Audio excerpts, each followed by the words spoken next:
Complex ముందు పెద్ద పెద్ద హోర్డింగ్స్ బొమ్మలు ఇవి కనిపిస్తుంటాయి, కాస్ట్యూమ్స్ అలాంటివేనా? కానీ లేదు. తర్వాత వచ్చిన కస్టమర్ని షేక్ హ్యాండ్ చేసి తర్వాత మీరు ఏదైనా ప్రోడక్ట్.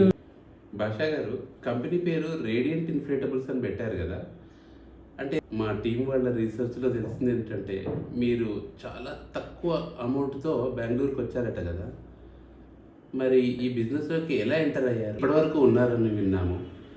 భాషా గారు, దీని గురించి కాస్త వివరంగా చెప్తారు. ట్రోఫీ చేసాము 20 feet హైట్, కానీ ఆ క్లయింట్ నాకు బెస్ట్ కాంప్లిమెంట్స్ ఇచ్చారు. మంది లేట్గా ఎగ్జిట్ అయ్యేటోళ్ళు, వాళ్ళు అప్పటి వరకు కూడా ఫొటోస్ తీసుకునేది. నేను అనేవాడిని, రవితేజ ఎందుకు అంత టైం వెయిట్ చేస్తున్నావు, నువ్వు 11:30, 12 వరకు. మా ఫీల్డ్ ఫోర్స్ కూడా ఎక్స్ప్లెయిన్ చేశాను, ఇట్లాంట్లో హీలియం గ్యాస్ నింపుతాము. అప్పుడు ఏమవుతుందంటే వాళ్ళు ఏమో బెలూన్ ఎగురుతుంది, మనకేమో ఇక్కడ ఉండాల్సిన అవసరం, సినిమా చూడవచ్చు లేకుంటే పార్క్లో కూర్చోవచ్చు. సార్, డోంట్ మైండ్, నాదొక డౌట్. ఇప్పుడు సేమ్ కంపెనీస్కి, టెలికామ్ కంపెనీస్లో సేమ్ కంపెనీస్కి మీరు ప్రాజెక్ట్ చేశారు, మరి సేమ్ ప్రోడక్ట్ డిఫరెంట్ కంపెనీస్కి చేసినప్పుడు అన్ని కంపెనీస్ మీకే ఆర్డర్ ఇవ్వాలని ఏముంది? మీకు ఒక డౌట్ రావచ్చు, అన్ని టెలికామ్ కంపెనీస్ తోటి మీరు చేస్తున్నారు, ఎయిర్టెల్ కానీ వోడాఫోన్ అన్ని కంపెనీస్ తోటి. కానీ ఆల్మోస్ట్ అన్ని కంపెనీలు ఆలోచన చేసేది ఏంటంటే ఒకే వెండర్కి సేమ్ కంపెనీస్ ఉన్నది ఎవరు ఆర్డర్స్ ఇవ్వరు. ఎందుకు ఇవ్వరు అంటే ఒక్కొక్క కంపెనీ సీక్రెట్ ఇంకో కంపెనీకి డిస్క్లోజ్ అవుతుందని చెప్పి. కానీ ఈవెన్ నాకు క్లయింట్ కూడా అడిగేటోడు, నేను వాళ్ళకి అష్యూరెన్స్ ఇచ్చేటోడిని, sir we are doing with purely ethically business, we don't want to disclose your business or promotions. అదే నమ్మకంతో నేను వోడాఫోన్కి చేశాను, ఎయిర్టెల్కి చేశాను, రిలయన్స్కి చేశాను. ఆల్రెడీ మేము ఇనిషియల్గా చెప్తాము, sir we are doing purely ethical business అని చెప్తాము. సేమ్ అదే విధంగా ఇంకొక కూడా ఉంది మా మార్కెట్లో. నాకు ఒక డిజైన్ వస్తుంది, ఫర్ ఎగ్జాంపుల్ ఏదైనా స్పోర్ట్స్ ఈవెంట్, అది మాస్కెట్ది డిజైన్ వస్తుంది. ఆ డిజైన్లో ఏమవుతుందంటే వాళ్ళు కాస్టింగ్ తీసుకుంటారు. వాళ్ళు తీసుకున్న తర్వాత మళ్ళీ ఇంకొక అరగంటకు నెక్స్ట్ డేనే 3-4 కంపెనీలు ఎంక్వైరీ చేస్తారు, సేమ్ డిజైన్ సేమ్ కాస్టింగ్. ఒకసారి ఏమైంది, 7 కంపెనీస్ నా దగ్గర కొటేషన్ తీసుకున్నారు. అందరికి ఒకటే కొటేషన్ ఇచ్చాను, అందరికి కూడా చెప్పాను. సేమ్ ప్రోడక్ట్ చాలా మంది అడిగారు, కొటేషన్ అందరికి ఇచ్చాను. అందులో ఒక్కొక్కరు ఒక్కొక్క డిఫరెంట్ క్వశ్చన్స్ వేస్తారు, సార్ కాస్టింగ్ సేమ్ ఇచ్చారా అని. నేను కాస్టింగ్ సేమ్ ఇచ్చాను, మీరు మేము మార్జిన్ చూసుకొని ఆర్డర్ ఎగ్జిక్యూట్ చేసుకోండి. ఒక్కొక్కరు ఏమంటారు, సార్ మీరు ఎవరికి ఇచ్చారు కొటేషన్ చెప్పండి అన్నారు. నేను ఒకటే ఆన్సర్ చేశాను, నేను ఎవరికి ఇచ్చాను అనేది మీకు చెప్పాను. నేను అది ఎథికల్గా ఉండదు, మీరు చూసుకోండి మీ కొటేషన్ వాళ్ళ కొటేషన్ మ్యాచ్ అవుతుంది అనేది అప్ టు యూ అని చెప్పి. సో కాబట్టి ఆల్మోస్ట్ అన్ని కంపెనీ వాళ్ళకి తెలుసు భాష అనేది ఏంది, రేడియంట్ ఇన్ఫ్లేటబుల్స్ అనేది ఏంది అనేది వాళ్ళకి తెలుసు. కాబట్టి అందుకనే మార్కెట్లో సక్సెస్ కావాలంటే మీరు జెన్యున్గా ఉండాలి, మీ ప్రోడక్ట్ జెన్యున్గా ఉండాలి, మంచి సర్వీస్ ఇవ్వాలి అని నేను గట్టిగా నమ్ముతాను. నేను నెంబరింగ్ జోలికి పోలేను, ఎవరిది వాళ్ళ నెంబర్ నేనే నెంబర్ 2 అనుకుంటారు. నెంబర్ రేసింగ్ కంటే కూడా మనం క్లయింట్ సాటిస్ఫాక్షన్ ఏంది, దాంతోపాటు నేను మనీ కోసం అని చేయట్లేదు ఈ వర్క్ కానీ ఈ ప్రోడక్ట్ కానీ. ఒక ఫ్యాషన్ తోటి, తర్వాత నాతో పాటు ఉన్న టీము, నా ఫీల్డ్ ఫోర్స్ కానీ, నా బ్యాక్ ఎండ్ సపోర్ట్ ప్రొడక్షన్లో ఉన్న టీం కానీ, వాళ్ళు ఎంజాయ్ తోటి వర్క్ చేయాలి, నేను ఎంజాయ్ తోటి వర్క్ చేయాలి. అప్పుడే ప్రోడక్ట్ సక్సెస్ అవుతుంది, క్లయింట్ సాటిస్ఫాక్షన్ అనేది 100% అవుతుంది. మీరు అదే ప్రాఫిట్ తోటే బిజినెస్ చేయాలి, ప్రాఫిట్ తోనే ప్రోడక్ట్ ఎగ్జిక్యూట్ చేయాలని అంటే మీరు డే 1 నుంచి మీరు ఫ్యాబ్రిక్లో మ్యానికులేట్ అవుతుంది, ప్రింటింగ్ వెర్షన్లో మ్యానికులేట్ అవుతుంది, ఆల్మోస్ట్ అన్ని మ్యానికులేట్ అవుతుంది. అప్పుడు ఏమవుతుందంటే మీరు 100% ప్రోడక్ట్ ఎక్యూరస్ రాదు. నేను ఏదైతే ఫస్ట్ డే స్టార్ట్ చేశానో లేటెస్ట్ వర్క్ IPL 2025 కూడా అదే మెథడ్ ఫాలో అవుతాను, అదే మంత్రాల లెవెల్లో వెళ్తాను. సార్, జనరల్గా బిజినెస్ మ్యాన్లు అంటే ప్రాఫిట్స్ మీద ఎక్కువగా కాన్సన్ట్రేట్ చేస్తారు కదా, అంటే మీరు మొత్తం వర్షన్ విన్న తర్వాత ప్రాఫిట్స్ కంటే మోరల్స్ అండ్ ఎథిక్స్కి మీరు ఎక్కువగా వాల్యూ ఇచ్చారనిపిస్తుంది. అవును, కరెక్ట్. గ్రాడ్యుయేషన్ అయిపోయిన వాళ్ళు కానీ కొంతమంది వాళ్ళకి జాబ్స్ ఇమీడియట్ దొరకవు, వాళ్ళు వచ్చి నా దగ్గర కొంతమంది పార్ట్ టైమ్గా చేస్తారు, నేను కూడా వాళ్ళని ఎంకరేజ్ చేస్తాను. తర్వాత వాళ్ళు కూడా నేను ముందే చెప్తాను, ఓకే మీరు సాటిస్ఫై అయితేనే నాతో కంటిన్యూ కండి, ఎందుకంటే మీ లైఫ్ మీ ఫ్యూచర్, నా కంపెనీలో ఫ్యూచర్ ఉంటుందో లేదనేది మీరు అసెస్మెంట్ చేసుకోవాలి. తర్వాత మీకు బెస్ట్ ఉందంటే మీరు మూవ్ కావచ్చు. ఎందుకంటే మీకు ఇది నేను ఫైనాన్షియల్ సపోర్ట్ కోసమే నేను చెప్తాను. ఎందుకంటే మీరు డిగ్రీ గ్రాడ్యుయేషన్ అవగానే అందరికి జాబులు దొరకవు. అట్లే అదేవిధంగా కొంతమంది ఉంటారు సిన్సియర్ స్టూడెంట్స్, కొన్ని ఫ్యామిలీస్ ఉంటాయి. వాళ్ళు ఏం చేస్తారు, రేడియంట్లో పోయి పార్ట్ టైం అయినా చేయొచ్చు పర్వాలేదు అన్న ఫీలింగ్స్తో ఉంటారు. అలాంటి వాళ్ళని తీసుకుంటాం మేము. హాలిడేస్కి వస్తారు, చేస్తారు, మళ్ళీ వాళ్ళు కాలేజీ బ్యాక్కి వెళ్తారు. ఓకే, అది ఏమి ఇబ్బంది లేదు. తర్వాత సోషల్ వెల్ఫేర్ అంటే అదే చెప్పాను కదా, నేను మా ఫాదర్ నుంచి చూసి నేర్చుకున్నాను. తను కూడా యాక్చువల్ మేమేదో చారిటబుల్ ట్రస్ట్ పెట్టే చేయాలి, చారిటబుల్ ట్రస్ట్కి ఏదో బ్రాండింగ్ పెట్టి దాని ద్వారానే చేయాలి, మనమేదో లైమ్లైట్ కావాలి, మనమేదో హెల్ప్ చేస్తున్నాం అని చెప్పి అన్నీ కాకుండా కానీ మేము చేయగలిగింది చేస్తున్నాము. అది దైవ నిర్ణయము, అది ఎట్లుంటుందో అనేది నా యొక్క ఫైనాన్షియల్ సపోర్ట్ని బట్టి ఉంటుంది. కానీ చేస్తున్నాము, అది చెప్పుకోవడం కూడా, ఎందుకంటే మనం చేసింది చెప్పడం కంటే కూడా మనం ఎక్కువ చేస్తే వాళ్ళే చెప్పుకుంటారు. భాషా గారు, మీ ప్రోడక్ట్ మనం డిఫరెంట్ స్టేట్స్లో చేసినట్టు చెప్పారు, అన్ని స్టేట్స్లో, పాన్ ఇండియాలో. ఇండియాలోనే కాకుండా out of the India other కంట్రీస్లో ఏమైనా మీ ప్రోడక్ట్ చేశారా? ఇంతకుముందు ఎక్స్పోర్ట్ చేసాము. ఓకే. తర్వాత ఏ కంట్రీస్కి చేసేవాళ్ళండి? ఏ కంట్రీస్ అంటే నేను యూకేకి పంపించాను. ఓకే. తర్వాత ఒక క్లయింట్ నెదర్లాండ్స్ నుంచి ట్రావెల్ చేసి వచ్చారు నా బెంగళూరు హెడ్ ఆఫీస్కి. వాళ్ళు నాకు ముందు ఫోన్ చేసి మెయిల్స్ పంపించేవారు. నేను చెప్పేవాడిని, నాకు డౌట్ వచ్చేది, ఏదో నేను చిన్నతనంలో చదువుకున్నప్పుడు, చిన్నతనంలో అంటే ఆ టైంలో ఫోన్స్ కానీ ఏముండేది కాదు, telegrams, telephones, trunk call booking ఉండేది. ఆ టైంలో ఒకటే జోక్ ఉండేది, ఎవడన్నా తెలియని వ్యక్తి లెటర్స్ రాస్తే ఆకాశరామన్న లెటర్ అనేటోళ్ళు. ఆ టైంలో నేను కూడా ఈ నెదర్లాండ్స్ నుంచి మన ఇంత చిన్న కంపెనీ, ఆ టైంలో నేను ఇనిషియల్ పొజిషన్, ఇంత మన చిన్న కంపెనీకి ఎవరు అప్రోచ్ చేస్తారు డైరెక్ట్ అని చెప్పి నేను కూడా నమ్మేవాడిని కాదు. కానీ వాళ్ళు ఎండ్ ఆఫ్ ద డే చూస్తే క్లయింట్ రియలే. వాళ్ళు డైరెక్ట్ బెంగళూరుకి వచ్చారు, వాళ్ళకి డెమో చూపించాను, నా ఆఫీస్ చూశారు, నా యాటిట్యూడ్ కానీ నేను ప్రజెంట్ చేసిన విధానం నచ్చింది వాళ్ళకి. వాళ్ళు మళ్ళీ రిటర్న్ వెళ్ళిన తర్వాత వాళ్ళ పోర్టల్లో పెట్టుకున్నారు. నేను నిన్న వేల కిలోమీటర్లు ట్రావెల్ చేసి వచ్చి ఒక మంచి పర్సన్ని కలిశాను, మంచి బిజినెస్ పర్సన్ కలిశాను జెన్యున్గా అని చెప్పి నా గురించి మంచిగానే ఫీడ్బ్యాక్ ఇచ్చారు వాళ్ళు. అట్లా అయితే కరోనా రావడం వల్ల ఎక్స్పోర్ట్ అనేది కొంచెం డల్ అయింది. తర్వాత మార్కెట్ క్రాష్ కావడం వల్ల ఆ 2 years అనేది బాగా ఫేస్ చేసాం, ఈవెన్ ఇంటర్నేషనల్ మార్కెట్ కానీ డొమెస్టిక్లో కానీ. తర్వాత మళ్ళీ మార్కెట్ రీసెట్ కావడం, మళ్ళీ స్టాండ్ బై అయినాము. సార్, ఇది కరోనా టైంలో చాలా బిజినెస్లు షట్ డౌన్ అయిపోయాయి కదా సార్, మరి మీరు ఎలా మేనేజ్ చేశారు అవన్నీ? నాతో పాటు ఉన్నారు. తర్వాత నేను ఫస్ట్ వరకు పేషెన్సీగా ఓపికగా చూశాను. థర్డ్ వేవ్ అనౌన్స్ అయిన తర్వాత ఎప్పుడు రీసెట్ బ్యాక్ అవుతుందో తెలియదు. ఏదో చెప్తారు కదా, ఒక షిప్ పోతా ఉంటే షిప్లో ఉండే అందరూ మునిగిపోయినట్టు. కానీ ఫ్రెండ్స్ కానీ రిలేటివ్స్లో కానీ ఈవెన్ నా ఫ్యామిలీలో కూడా డిస్కషన్ చేసేది, నేను, నా బాబు, నా మిస్సెస్, ఇది ఎప్పుడు రీసెట్ అవుతుందో తెలియదు, మనము మునిగేది కాక మనతో పాటు ఉండే వాళ్ళను ముంచకూడదు అన్నట్టు ఒక ఆలోచన వచ్చేది. ఒక రోజు ఇంకో రోజు లేదు బిజినెస్ చేంజ్ కావాలి అనే ఆలోచన వచ్చేది. కానీ నా స్ట్రాంగ్ ఏంటంటే నేను 100% మళ్ళీ నేను రీసెట్ చేయగలను, మళ్ళీ కంపెనీ నిలబడుతుంది, నేను చేయగలను అని చెప్పి. నా ఇంకొక ఒపీనియన్ ఏంటంటే, ఒక షిప్ మునుగుతున్నా కానీ కెప్టెనే ముందే దూకేస్తే దానికి మీనింగ్లెస్. అప్పుడు షిప్ అనేది ఈజీగా మునిగిపోతుంది. కాబట్టి కెప్టెన్ అనేటోడు ముందు నిలబడితే షిప్లో ఉండే ప్యాసింజర్ నిలబడతాడు, కో కెప్టెన్ కూడా ఎంకరేజ్మెంట్ ఉంటుంది.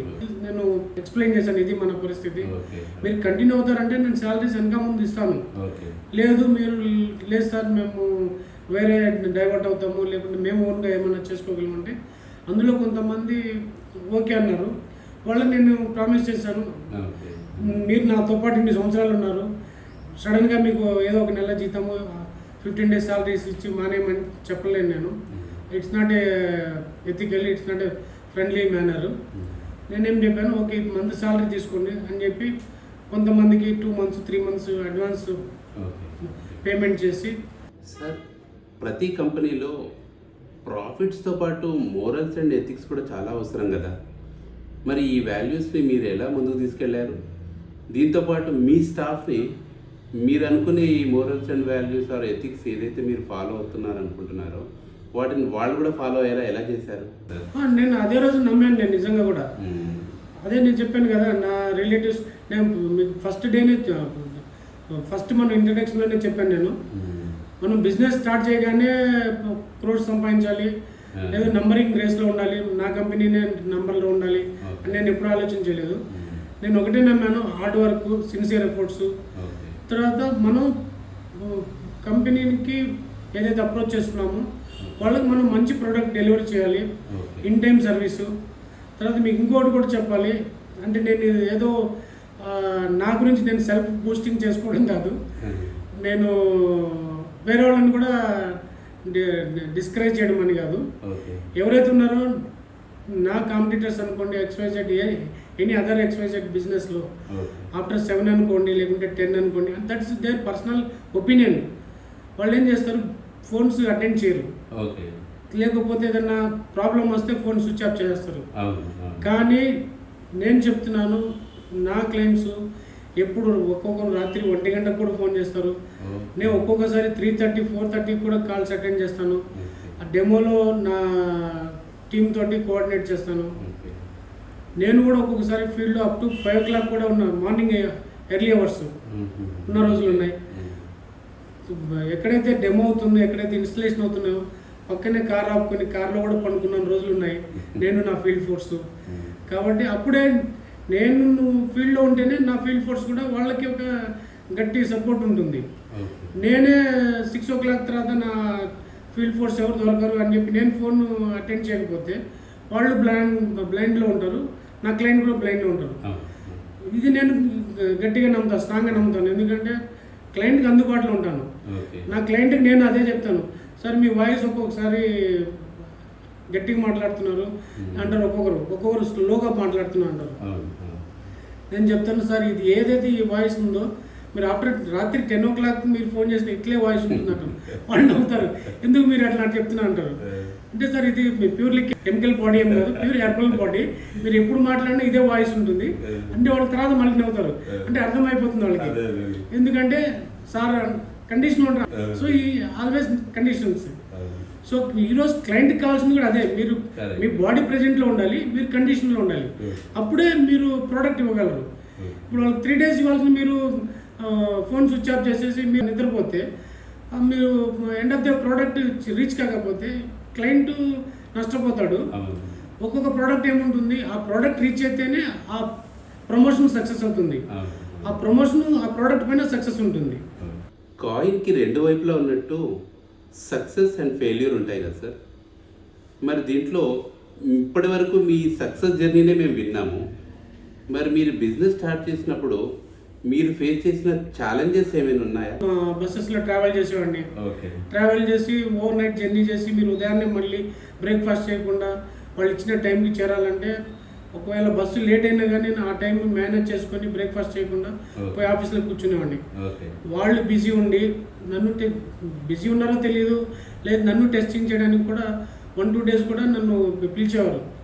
నేను బెంగళూరు నుంచి ఇంకొక మెట్రోపాలిటన్ సిటీ పోయినప్పుడు ఈవెన్ వాళ్ళకు కూడా తెలిసి ఉండాలి, అరే ఎంత దూరం నుంచి వచ్చాడు మనిషిని మాట్లాడాలని చెప్పి. కానీ అదే మనుషులు కొంతమంది నన్ను ఫస్ట్ నమ్మకపోయిన తర్వాత వర్క్ ఇచ్చారు. ప్రీవియస్ ఏదైతే వర్క్ చేసామో వాళ్ళకి రెఫరెన్స్లు ఇచ్చేవాళ్ళము, మా సర్వీస్ ఏంది, మీరు కావాలంటే మీ ఫీల్డ్లో కానీ లేకుంటే ఎవరు తెలిసిన. నేను ఒకటే ఇప్పటికి కూడా చెప్తాను, మా వాళ్ళు కూడా అదే చెప్తారు, ఇండియాలో top 10 ad agencies, it's a challenging task. మీరు ఇండియాలో top 10 ad agencies, event companies, ఇవి 2 వదిలేసి ఏ field, any field, even real estate. కాబట్టి నేను అందరికి చేశాను, నేను చేయలేదని ఏం లేదు, అందరితోటి వర్క్ చేశాను. తిరిగాను తర్వాత వాళ్ళు మళ్ళీ చెక్ చేసుకొని మళ్ళీ వాళ్ళే పిలిచారు. అంటే వీళ్ళు కరెక్ట్ డెలివరీ చేస్తారా లేదా, మన వాళ్ళది ఏంటంటే అప్పుడే ప్రోడక్ట్ లాంచింగ్ ఉంది ఆ టైంలో, కానీ ఆ కంపెనీ ఇప్పుడు బంద్ అయిపోయింది. ఆ కంపెనీకి నేను చేసిన promotions, company CEO, local state CEO, actually అది ఇంటర్నేషనల్ బ్రాండ్, దాని CEO కూడా వచ్చారు, రోడ్ షో చేశారు. It's a successful event. దాని తర్వాత ఇంకొక ఈవెంట్ చేశాను, అదే పర్సన్ వేరే కంపెనీ చేంజ్ అయ్యాడు, ఆ పర్సన్ మళ్ళీ తనే పిలిచి నాకు ఫోన్ చేశాడు. ఓకే. భాష రేపు నువ్వు రాగలవు అన్నాడు. ఓకే. 2:30కి ఫోన్ చేశారు. నేను నెక్స్ట్ డే ఆయన రాకముందు ఆఫీస్కి నేను ఆఫీస్లో ఉన్నాను. ఓకే. తర్వాత ఐపీఎల్లో సక్సెస్ఫుల్ క్యాంపెయినింగ్ చేశాను నేను వాళ్ళతో పాటు. ఐపీఎల్ 9లో లైక్ ఈ ఇబ్బంది అనుకోవట్లేదు నేను. ఓకే. వాళ్ళది పెద్దగా నా కంపెనీతో పోలిస్తే అది చాలా పెద్ద విషయం వాళ్ళకి. ఎందుకంటే వాళ్ళు నన్ను నమ్మాలని ఏం లేదు. అవును. ఎందుకంటే వాళ్ళ ప్రోడక్ట్ వాళ్ళకి ముఖ్యము. అవును. నేను ప్రోడక్ట్ చేస్తానని నాకు నమ్మకం ఉంది, కానీ వాళ్ళకి నమ్మకం ఉండాలి కదా. అవును. అప్పుడు వాళ్ళు ఏం చేస్తారు, మార్కెట్లో చెక్ చేస్తారు, బ్యాక్ ఎండ్ చెక్ చేస్తారు. ఓకే. ఈ పర్సన్కి నేను ఈ వర్క్ ఇస్తే చేయగలరా లేదని చెప్పి ఓకే. వాళ్ళు చెక్ చేసుకున్న తర్వాత ఇచ్చుండొచ్చు. ఓకే. అట్లని చెప్పలేదు. అంటే నేను ఎందుకు చెప్తున్నానంటే నేను 5 times తిరిగానంటే నా పేషెన్స్తో తిరిగాను. ఓకే. వీక్లీ విజిట్ ఉండేది. ఓకే.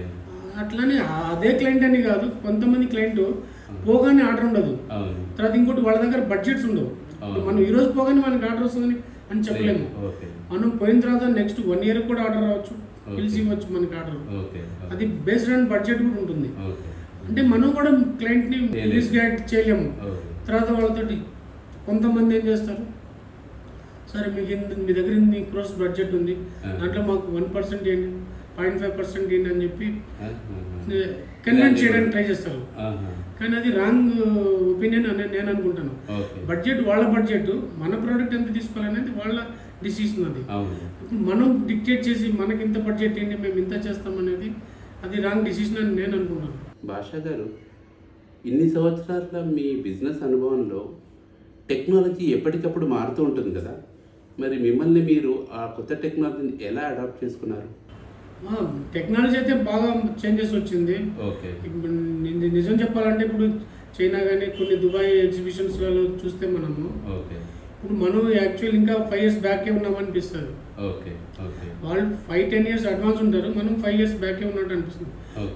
ప్రింటింగ్ వెర్షన్ కానివ్వండి, ప్రోడక్ట్ ఎక్యురసీ ఎగ్జిక్యూషన్స్లో. కానీ మనం కూడా ఆ ఎగ్జిబిషన్స్లో చూసిన తర్వాత నాలెడ్జ్ గ్రాస్పింగ్ చేసి R&D చేసాము, మేము డెవలప్మెంట్ చేసాము. అది ప్రోడక్ట్ సీక్రసీ కాబట్టి అది డిస్క్లోజ్ చేయలేము.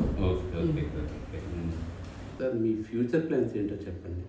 ఫ్యూచర్ ప్లాన్స్ అంటే కంపెనీని సక్సెస్ చేయాలి, ఇంకా మంచిగా సక్సెస్ చేయాలి.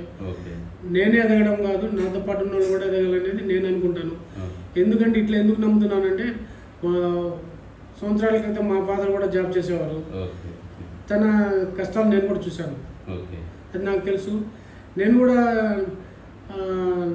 నా ఫీల్డ్ ఫోర్స్ని అదేవిధంగా మంచిగానే చూస్తాను. నేను నా ఫ్యామిలీని ఎట్లా చూస్తాను, వాళ్ళని కూడా నా ఫ్యామిలీ లాగానే అనుకొని ఫీల్ అవుతాను. కానీ ఇక్కడ ఏమవుతుందంటే కొంతమంది మిస్లీడ్ చేస్తారు మా వాళ్ళని, మీ సార్ ఎంత శాలరీస్ ఇస్తున్నారు, మీకు ఎట్లా చేస్తారని. కానీ వాళ్ళు ఎప్పుడు మిస్లీడ్ కాలేదు, వాళ్ళు నాతో పాటే ఉన్నారు, నాకు ఎంకరేజ్మెంట్గానే ఉంటారు. మీ ఈ సక్సెస్ఫుల్ జర్నీలో మీ ఫ్యామిలీ సపోర్ట్ ఎలా ఉండేది సార్? ఫ్యామిలీ సపోర్ట్ అంటే యాక్చువల్లీ నేను ఎప్పుడైతే బిజినెస్ స్టార్ట్ చేశానో ఆ రోజులలో ఈ 2-wheelerలో వెళ్ళేవాడిని, నేను మా టెక్నికల్ పర్సన్. 70-80 kilometers ట్రావెల్ చేసేవాడు ఇన్స్టలేషన్ కోసము. ఆ రోజులలో ఏమయ్యేది, మా బాబు నర్సరీ స్కూల్ ఉండేవాడు. నేను పోయేటప్పటికి తను నిద్రలేసేవాడు కాదు, తర్వాత రిటర్న్ వచ్చే టైంకి పడుకునేవాడు. మీ సక్సెస్ఫుల్ జర్నీ ఇప్పుడు మీ అబ్బాయి మీ ఫ్యామిలీ చూస్తున్నారు. సో అయితే ఆ రోజులలో ఫీల్ అయ్యానండి నేను. ఈవెన్ ఇది బాంబే టైప్లో అనుకునేవాడిని నేను. మీ సక్సెస్లో మీ ఫ్యామిలీ కూడా 100% మీతో ఉందని మాకు అర్థమవుతుంది. అయితే ఇది సక్సెస్ అనేది నా ఒక్కరి నుంచి క్రెడిట్ తీసుకోలేను నేను. నా ఫ్యామిలీ సపోర్ట్ ఉన్నది, తర్వాత నా టెక్నికల్ టీము, నా కంపెనీలో ఎవరైతే వర్క్ చేశారో, తర్వాత నాకు ఎవరైతే సపోర్ట్ చేశారో అందరి సహకారాలు ఉన్నాయి నాకు.